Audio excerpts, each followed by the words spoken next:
تاسو څومره تکلیفونه وړي دي پر دې ځای باندې چې تاسو څومره خوارۍ کښلي دي انشاءالله العزیز ثمره به تاسو په خپله ووینئ.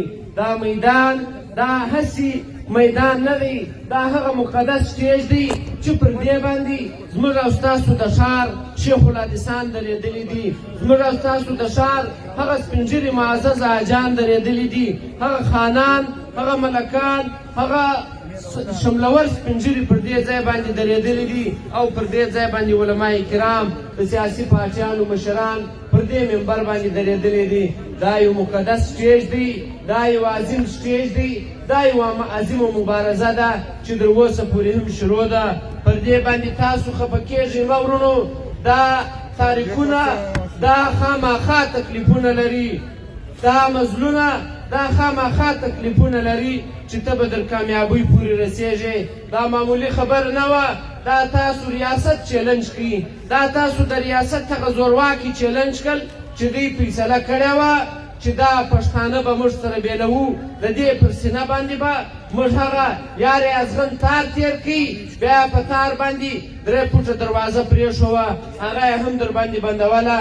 لیکن دا کام دا فیصله وکړه چې دا فیصله به موږ د سر په کاټېدو باندې هم د دوی دا وردوو. که پر دې باندې په دې لارې کې تاسو ولیدل چاپې وول سوې، نه سو شاته افایرونه کاټ سو، نه سو شاته پر خلکو باندې ګولۍ ولګېدې، بیا هم موږ نه سو شاته. لیکن موږ دا یوه فیصله کړې وه چې دا د کام مبارزه ده، دا د کام د هر بچي اواز دی، دا د کام د هر ځوان اواز دی. دا که یو ولې کسل ولې کسر ولې پر دا میدان باندې به بیا نور خلک هم ناست دي. دا تاسو ولیدل په تېرو ورځو کې د په کانټینر چې کښېښول سو چې زموږ او ستاسو 4 ملګري ویې وړل، بیا دا ګرده ښار په جوش او په جذبه باندې راووتی. بیا هم د دې ښار مشرانو پر هغه کنټرول وساتل. موږ نن تاسو ته وایو چې تاسو دا جنګ ګټلی دی ورونو، اخري شیبې دي، اخري وختونه دي، روژه هم را روانه ده انشاءالله العزیز. لکه څنګه د روژې بعد چې اختر راځي دغه رقم به پر تاسو باندې هم د تېرو 5 میاشتو د تکلیفو وروسته خوشحالي راځي. دا د الله رب العزت فیصله هم د هغه ده، په قرآن کریم کې الله رب العزت هم د هغه ده. او پیغمبر علیه الصلاة وسلام خپل تاریخ شروع کړي. پیغمبر علیه الصلاة وسلام چې د خپل نبوت آغاز وکړي نو پیغمبر علیه السلام ته اوله ورځ ګلان نه دي ور په غاړه سوي، پیغمبر علیه الصلاة وسلام ته اوله ورځ شراغلی نه دی ویل سوی، پیغمبر علیه الصلاة وسلام اوله ورځ پر ځګره باندې د خپل اکا ډبرې وخوړې، پیغمبر علیه السلام په اوله ورځ باندې د خپلې کورنۍ څه ښکنځل وخوړل. پیغمبر علیه الصلاة وسلام ته ابوطالب ویل چې ما ته د مکې خلک وایي چې وراره ته دې ووایه که زر غواړې، که پیسې غواړې، که د مکې ښځې غواړې، که څه ته غواړې پر هغه باندې لاس کښېږده، خو د خپلې دعوې څه شاته سه. پیغمبر علیه الصلاة وسلام ورته ویل ای اکا جانه در څو پورې چې زه ژوندی یم چې دا د مکې مشرکین مې په یوه لاس کې لمر راکړي، په بل لاس کې مې سپوږمۍ راکړي، زه به پر دې میدان ولاړ یم. نن موږ د پیغمبر هغه امت، د پیغمبر هغه بچان، د پیغمبر د صحابو هغه سپایان نن پر دې منبر ولاړ دي. هغه موږ ته وایي چې وروره موږ پر دا میدان ولاړ یو. دا د کام مبارزه ده، دا د هغه خوندو د هغه مندو چې هغو د دې در شا اوښکې توی کړي دي، دا د هغو مبارزه ده.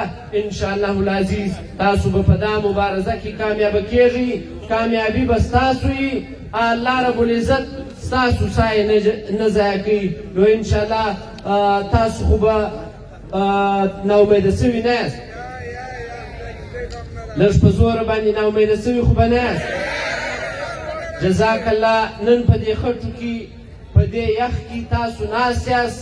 دا زه تاسو ته وایم چې انشاءالله العزیز زه په باور درته وایم چې خبرې ډېرې رانږدې دي، صرف اوس چې په دې وخت کې څوک سازش ونه کړي، په دې وخت کې بیا زموږ او تاسو پر دې کړي محنت باندې څوک اوبه توی نه کړي، نو موږ او تاسو به همت کوو انشاءالله العزیز. د دا سټیج د دې سټیج د مشرانو دا ستاسو سټیج دی وروره. که سبا ګټه راله، که هر چا دا فیصله وکړه، که د سموسو پکوړو والا وکړه هم، که د دې سټیج والا وکړه هم، میدان تاسو ګټلی.